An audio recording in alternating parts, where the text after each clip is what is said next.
Hi viewers, welcome to our channel. ప్రస్తుతం దాము బాలాజీ గారు senior journalist ఉన్నారు, వారితో ఒకసారి మాట్లాడదాం. సార్ నమస్కారం.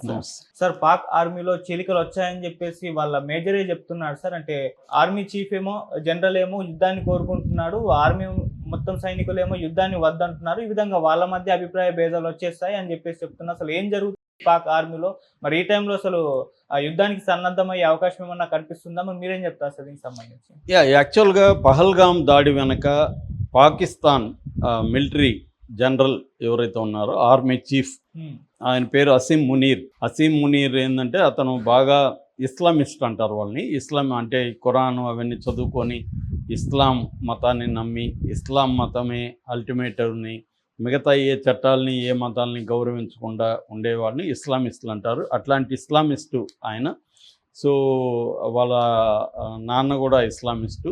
సో ఇప్పుడు ఆయనది టెన్యూర్ కూడా అయిపోతుంది. 2 కారణాలతో అతను ఈ పనికి పూనుకున్నాడని చెప్తారు. ఒకటి, అతని టెన్యూర్ని ఇంకొంత 2 ఏళ్ల పాటు పెంచుకోవాలని. 2, అతను రాజకీయాల్లోకి రావాలని. అందుకని తను పాపులర్ అయ్యి చూడు ఇండియాని దెబ్బ కొట్టగలిగాడు ఈ మునీరు అనే ఒక పేరు తెచ్చుకుంటే ప్రజల్లో పాపులారిటీ వస్తుంది, రేపొద్దున మనం ఎన్నికల్లో పోటీ చేయొచ్చు అన్న ఒక యాంగిల్లో దీన్ని తీసుకొచ్చాడు. అందుకని జరగడానికి 2 రోజుల ముందు ఆయన పాకిస్తాన్ ఎన్ఆర్ఐ సదస్సులో మాట్లాడుతూ పాకిస్తాన్ ఈ కాశ్మీర్ అనేది పాకిస్తాన్కి జోగులర్ వెయిన్ అన్నాడు. జోగులర్ వెయిన్ అంటే జీవనాడి, అంటే మన తల నుంచి ముఖానికి హార్ట్కి బ్లడ్ని తీసుకుపోయే వెయిన్స్ని జోగులర్ వెయిన్స్ అంటారు. జీవనాడి అనొచ్చు తెలుగులో.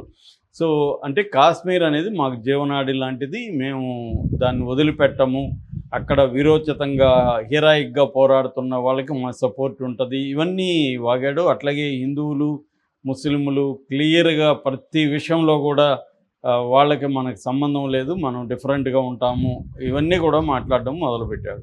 సో కావాలనే రెచ్చగొట్టే విధంగా అక్కడ మాట్లాడాడు. దాని తర్వాత కూడా నిన్న కూడా ఆయన మాట్లాడాడు. నిన్న కూడా అదే ధోరణితోనే, రెచ్చగొట్టే ధోరణితోనే మాట్లాడుతున్నాడు.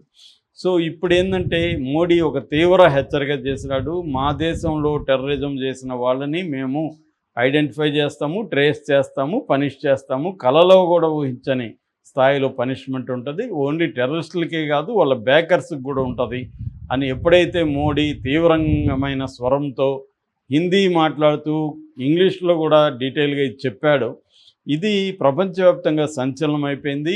ఈ స్థాయిలో ఎప్పుడు కూడా ఇండియన్ గవర్నమెంట్ బెదిరించలేదు. అట్లాగే గత 6 దశాబ్దాలుగా ఇండస్ వాటర్ ట్రీటీ, అనేక యుద్ధాలు, 3 యుద్ధాలు జరిగాయి ప్రధానంగా మనకి. 1965, 71, 98. ఈ 3 కాకుండా మళ్ళీ చిన్న యుద్ధాలు కూడా లెక్కేసుకోవచ్చు. ఇన్ని జరిగినా కూడా ఈ వాటర్ ట్రీటీని మనం ఇప్పటివరకు ఆపలేదు.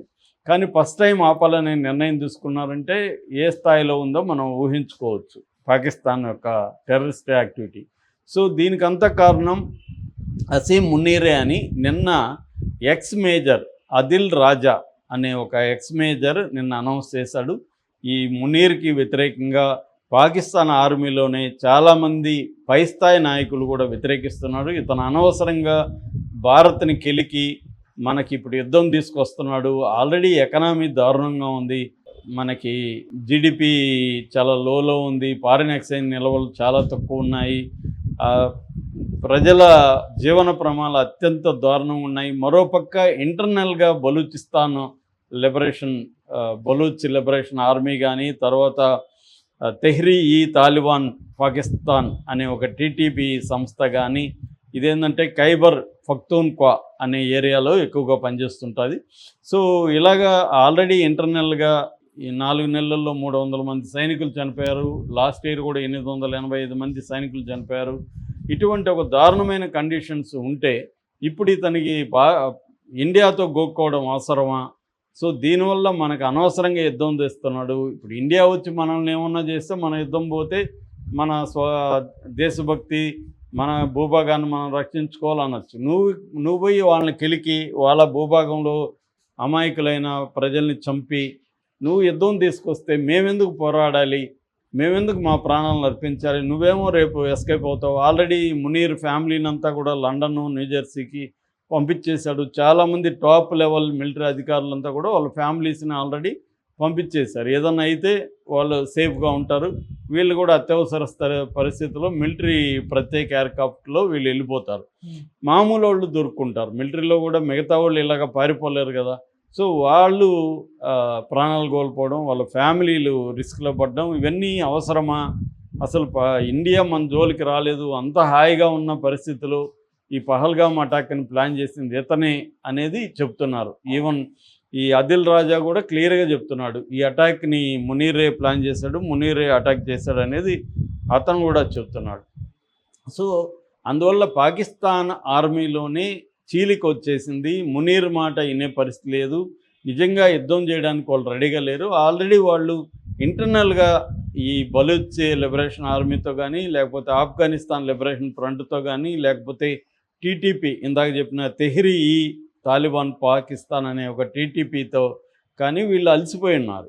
సో యుద్ధాలు చేస్తున్నారు. రెండోది వాళ్ళకి మిలిటరీకి కూడా మంచి బడ్జెట్ లేదు. వాళ్ళ బడ్జెట్ ఎంత, డిఫెన్స్ బడ్జెట్ $10 బిలియన్ కూడా లేదు వాళ్ళది. మంది $80 బిలియన్ ఉంది. అంటే 8 రెట్లు మంది ఎక్కువ ఉంది. సో ఈ స్థాయిలో ఉన్నప్పుడు వాళ్ళు ఎందుకు పోరాడాలి అంటే ఒక మొరైల్ అంటారు. మిలిటరీ మొరైల్ అనేది ఇంపార్టెంట్. మన మిలిటరీకి ఏమో అగ్రెసివ్గా ఉన్నారు. ఎక్స్ మిలిటరీ వాళ్ళు కూడా మేము కూడా చేరుతామంటున్నారు. మన మొత్తం సైన్యంలో, మన మొత్తం ప్రజల్లో 140 కోట్ల మందిలో 50 కోట్ల మంది యూత్ ఉన్నారు. 50 కోట్ల మంది రెడీగా మిలిటరీకి వెళ్ళి రేపు అత్యవసరంగా అందరూ మిలిటరీలో చేరాలి 50 ఏళ్ళ లోపల వాళ్ళు అంటే 50 కోట్ల మంది మనకి రెడీ అయిపోతారు. సో ఆ స్థాయిలో ఉంది మన కండిషను. అక్కడ అది లేదు. అక్కడ ఏంటంటే ప్రతిపక్షాల ఇది లేదు. ప్రతిపక్షాలంతా మూసేశారు, జైళ్ళల్లో పెట్టారు. ఇమ్రాన్ ఖాన్ ఎప్పటి నుంచో జైల్లో మగ్గుతున్నాడు. ప్రతిపక్షాలకు వాయిస్ లేదు, పౌర సంఘాలకు వాయిస్ లేదు. సో ప్రజలు కూడా తిరుగుబాటు చేస్తున్నారు. ప్రజల్లో కూడా మిలిటరీ వాళ్ళు, ప్రజలు అనేక మంది పోస్టులు చూస్తే ఎక్స్లో విపరీతంగా పోస్టులు పెడుతున్నారు, వారొద్దు వారొద్దు అని. మేము ఆల్రెడీ అడుక్కు తింటున్నాంరా, మనకి ఇప్పుడు యుద్ధం అవసరమా? మనం ఇళ్లలో చెప్తారు కదా, మనకి పొడ్డు లేదురా, నువ్వు పక్కింటి వాడితో పోయి నువ్వు గొడవలు నీకు అవసరమారా అని చెప్తుంటారు. అలాగే పాకిస్తాన్లో కూడా వాళ్ళకి కనీస సౌకర్యాలు లేదు, కూడుగుడ్డ లేదు, 3 పూట్ల తిండి లేదు. ఇప్పుడు కొత్తగా టీ తగ్గించండి అని నిన్ననే పాకిస్తాన్ ప్రభుత్వం ఆర్డర్ ఇచ్చింది. ఎందుకంటే మన ఎగుమతులన్నీ తగ్గిపోయినాయి, వాళ్ళకి క్యాన్సిల్ అయిపోయినాయి. కాబట్టి తేయాకు అంతా కూడా దిగుమతి చేసుకోవాలి. అందుకని టీలు తక్కువ తాగండి అని పిలిపించారు. అది వాళ్ళ కండిషన్. అంటే టీ తాగడానికి వాళ్ళకి ఇది లేదు. అట్లాంటప్పుడు వాళ్ళకి ఎందుకు యుద్ధం, వాళ్ళకి ఎందుకు టెర్రరిజం? వాళ్ళ ఎకనామీ మీద ఫోకస్ చేయొచ్చు. మనం అదే పని చేస్తున్నాం కాబట్టి ఇవాళ మంది 5వ ప్లేస్లో ఉంది ఎకనామీలో. వాళ్ళ పరిస్థితి చూస్తే ఎక్కడో దారుణంగా అట్టడుగునుంది. అలాంటి ఇది మునీర్ వల్లనే వచ్చింది అన్న తీవ్ర వ్యతిరేకత ప్రజల్లో కూడా ఉంది.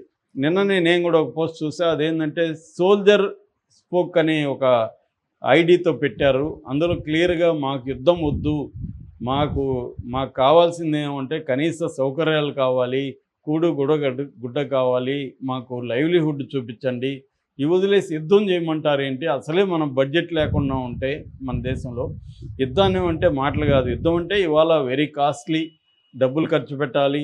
దాని తర్వాత దేశంలో అనేక పనులు ఆగిపోతాయి. యూత్ అంతా కూడా యుద్ధంలో ఉండాలి. వాళ్ళకంతా ఫుడ్డు మిగతా విషయాలు సప్లై కావాలి. ఎక్కడి నుంచి తీసుకొస్తారు? వాళ్ళకి ఆల్రెడీ IMF బెయిల్అవుట్ ప్యాకేజీల వల్ల చైనా ఇంట్రెస్ట్లు ఉన్నాయి. కాబట్టి పాకిస్తాన్లో సముద్రంలో గోల్డ్ అది ఈ మధ్య కనిపెట్టారు. వాటి కోసం చైనా చేస్తుంది. అట్లాగే ఎకనామిక్ కారిడార్ నడుపుతుంది చైనా. సో దీనివల్ల చైనా అక్కడున్న పోర్టులు నిర్మించడం, ఇవన్నీ చైనా అవసరాల కోసం పాకిస్తాన్ వాడుకుంటుంది. కాబట్టి పాకిస్తాన్ బతికుండడం అవసరం చైనాకి. కాబట్టి చైనా $30